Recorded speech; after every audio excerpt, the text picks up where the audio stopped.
할렐루야. 오늘도 우리 주께서 우리를 정결케 해주실 줄 믿습니다. 이 시간 말씀을 받겠습니다. 이 복된 시간에 주시는 하나님의 말씀은 우리 레위기 13장 47절에서 59절까지의 말씀입니다.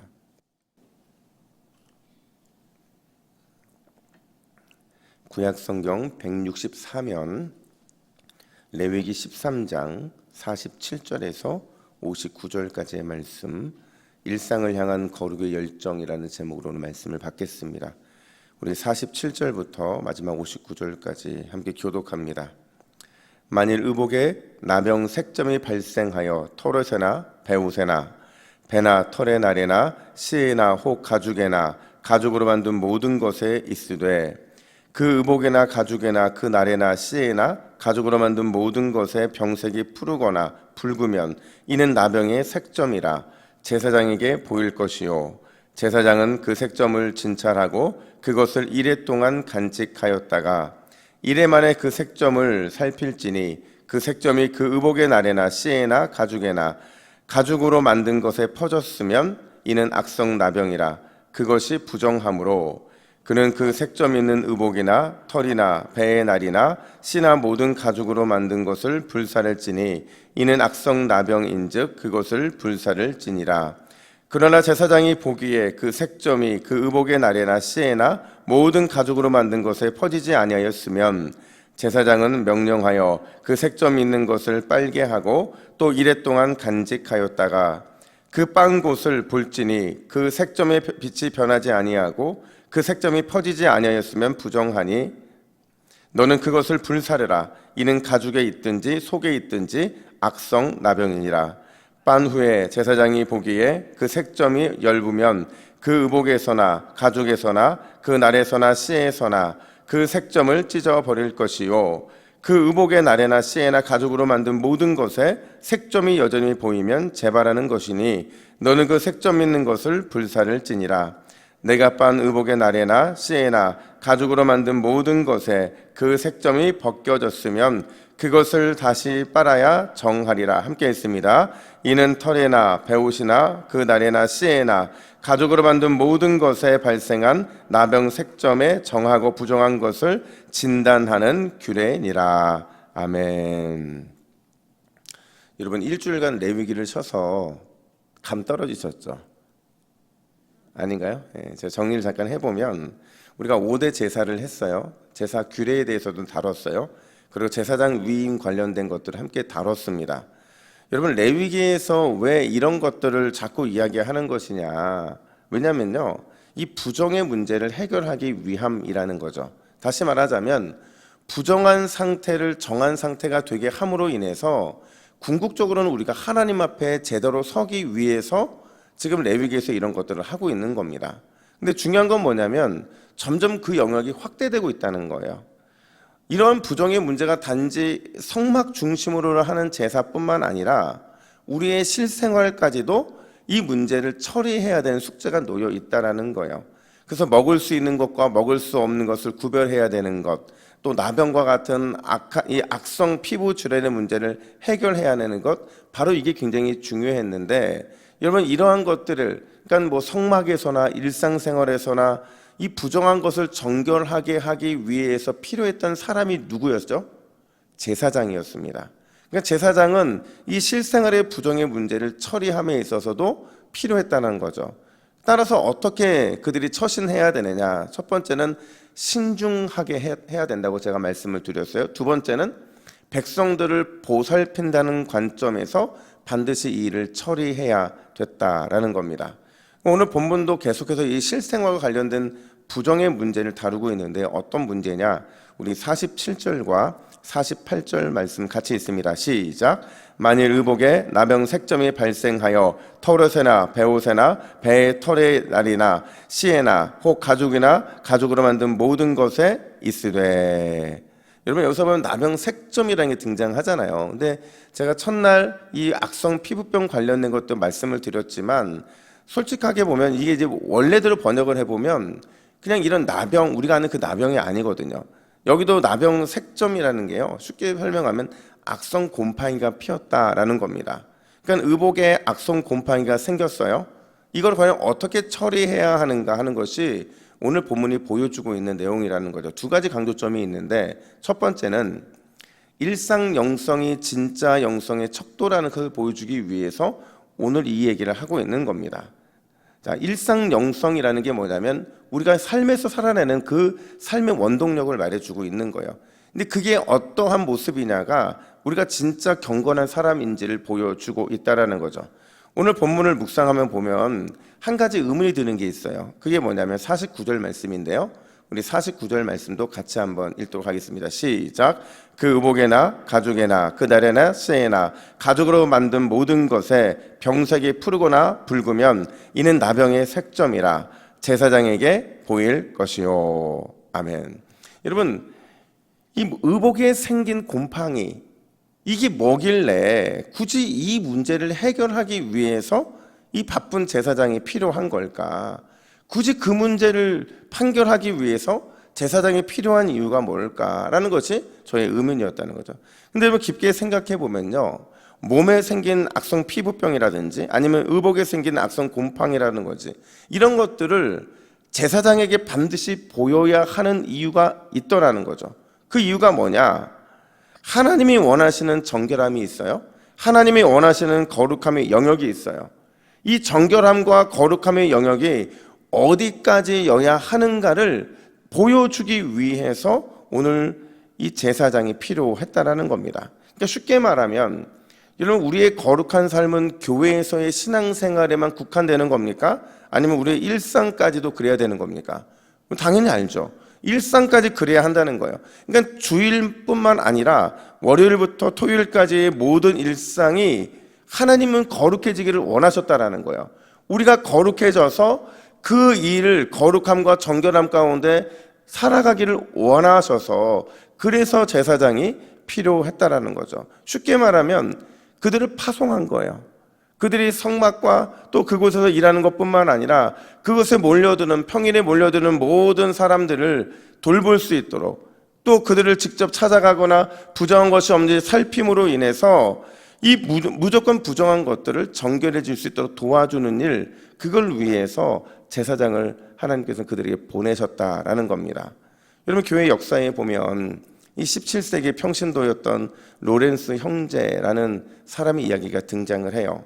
여러분, 그는 대단한 신학자도 아니었어요. 대단한 목회자도 아니었어요. 근데 그가요, 평범한 일반 성도였음에도 불구하고 교회의 역사의 기록이 강하게 나타난 이유는요, 삶과 일상에 대한 그의 태도 때문이었다는 거죠. 그는 어떤 삶을 살았느냐? 일상 속에서도 하나님의 임재를 어떻게 경험할 것인가를 계속 고민을 했던 거예요. 내가 어떤 일을 하든지 그곳에 하나님의 임재가 임하고, 내가 어떤 생각을 하고 있든지 그곳에 하나님의 은혜가, 임재가 임하는 것, 그거를 간절히 원했던 삶을 살았던 게 바로 로렌스 형제인데요. 그가 이렇게 말을 했다고 그래요. 어떻게 말을 했느냐? 나는 가장 분주한 시간에나 조용한 기도 시간에나 본질적으로 다르지 않다고 생각합니다.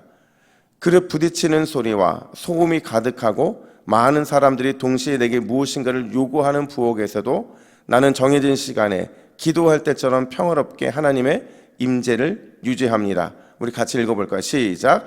나는 하나님을 사랑하는 마음으로 프라이팬 속에 달걀을 뒤집습니다. 그리고 이것이 끝나고 더 이상 할 일이 없으면 나는 내게 일할 수 있는 은혜를 주신 그분께 내 전부를 바치는 예배를 드립니다. 나는 하나님을 사랑하는 마음으로라면 땅에서 지푸라기 하나를 줍는 일에서도 만족을 느낍니다. 여러분, 로렌스 형제는요, 이런 자세로 15년 동안 부엌에서 일을 했다고 그래요. 그러니까 얼마나 위대한 일반 영성으로 자신의 삶을 살아낸 모습입니까? 여러분, 교회에서뿐만 아니라 교회에서만 하나님과 함께하는 것은 절반의 영성이라고 말할 수 있어요. 여기서 신앙생활 잘하는 것은 우리의 영성 중에 절반에 불과하다는 거죠. 나의 일터에서나 나의 가정에서나 내가 서 있는 곳 어디서든지 하나님과 함께할 때, 그럴 때 우리의 영이 온전하게 된다는 사실을 기억하시기를 간절히 축복합니다. 여러분, 오늘도 일상에서 하나님의 거룩하심을 실천하는 저와 여러분 되기를 예수님의 이름으로 축복합니다. 아멘. 뿐만 아니라 두 번째로 오늘 본문은요, 거룩으로 인해 손해가 발생했다? 그러면 그것은 반드시 하나님이 책임져 주신다라는 그 믿음으로 우리는 살아가야 한다라는 거예요. 여러분, 오늘 보면 50절부터 58절까지는요 의복에 생긴 악성 곰팡이를 처리하는 구체적인 방법에 대해서 말해주고 있는데, 결론이 뭐냐? 우리 52절 말씀을 같이 읽어볼까요? 52절입니다. 시작. 그는 그 색점 있는 의복이나 털에나 배의 날이나 씨나 모든 가죽으로 만든 것을 불사를 찌니 이는 악성 나병인즉 그것을 불사를 찌니라. 아멘. 여러분, 악성 곰팡이가 생겼어요. 근데 해봤더니 그게 악성 곰팡이가 맞았어요. 그럼 어떻게 해야 되죠? 반드시 불살라야 된다, 이렇게 말을 하고 있어요. 근데 애매한 경우가 있어요. 애매한 경우에는 세탁을 하고 나서 7일 동안 기다립니다. 근데 만약 세탁의 효과가 나타나면 부분적으로 찢어서 버리게 되고, 그게 또 이 악성 곰팡이가 맞으면 태우게 돼 있어요. 만약에 이 세탁했는데 완전히 사라졌다면 그래도 한 번 더 세탁을 함으로 인해서 진짜 정결하게 됐는지를 확인하는 과정을 겪게 된다는 거죠. 근데 중요한 건 뭐냐면요, 여러분, 우리는 이런 말씀을 읽을 때 자꾸 이런 것이 당연한 것처럼 여겨지거나 아니면 그게 그냥 그들에게 당연히 요구되는 것처럼 생각할 때가 많은데요, 여러분, 이 말씀을 받고 있는 그 현장이 어디죠, 여러분? 광야예요, 광야. 광야라는 것은 무슨 얘기냐면 이 특별히 광야의 초기거든요. 이 초기에 그들이 의복을 태우고 의복을 세탁하고 의복을 부분적으로 찢어서 다시 입는다. 여러분, 이게 쉬웠을까요? 오늘날처럼 우리가 의복이 많은 것도 아니고, 그 당시에는요 이 옷과 가죽, 이게요 집 다음으로 가장 가치 있는 재산이었대요. 그러니까 굉장히 소중했다라는 거죠. 그러니까 1인 1 의복밖에 없었을 때였다는 거예요. 그런 옷을 세탁하고 부분적으로 찍어서 입고 다시 불에 태운다? 이거는 과감한 결단 없이는 이루어질 수 없는 거라는 거죠. 여러분, 그럼에도 불구하고 그들이 이 악성 곰팡이로 인해서 오염된 이 의복을 태우거나 빨거나 부분적으로 잘라서 다시 입어야 되는 이유는 뭐냐면 악성 곰팡이의 전염성을 완전히 차단해야 되기 때문에 그랬던 이유도 있었지만, 궁극적으로는요 불에 태우거나 부분적으로 제거함으로 인해서 내 의복에 손해가 생겼다?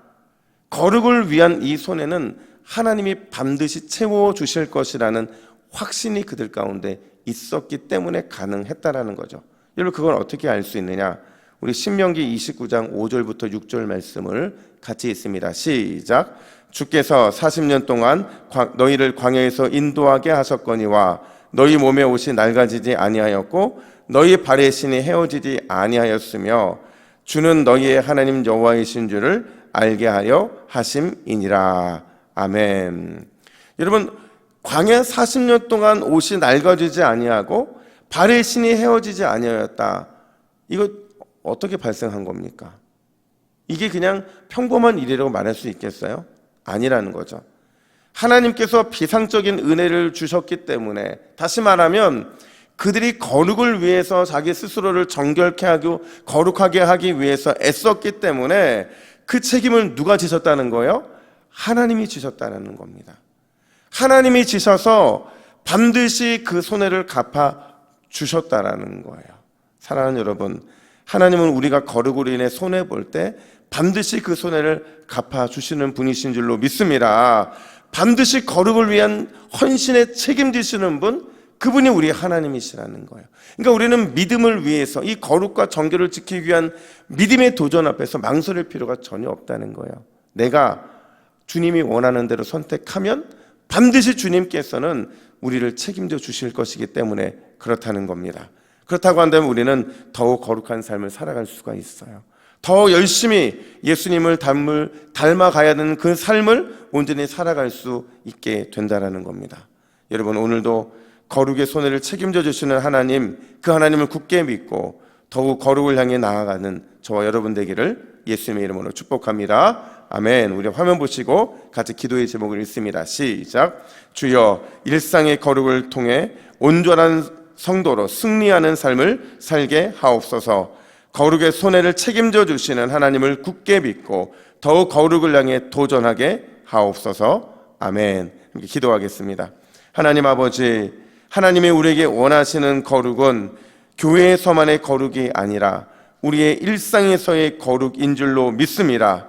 그 거룩한 삶을 내 일상에 살아냄으로 인하여 온전한 승리를 누리는 우리 모두가 되게 하여 주시고, 특별히 거룩한 삶을 위해서 애쓰고 힘쓸 때에 그 손에는 주님이 책임져 주신다라는 분명한 믿음의 확신을 갖고 나아가는 우리 동부교회 이 새벽 기도자들 될 수 있도록 인도하여 주시옵소서. 특별히 오늘 주일입니다. 더욱 거룩함을 위해 달려나가게 하여 주시고, 우리를 책임져 주시는 하나님 앞에 온전하게 맡겨드리는 우리 모두가 될 수 있도록 인도하여 주시옵소서. 감사드리며 예수님의 이름으로 기도하옵나이다. 아멘.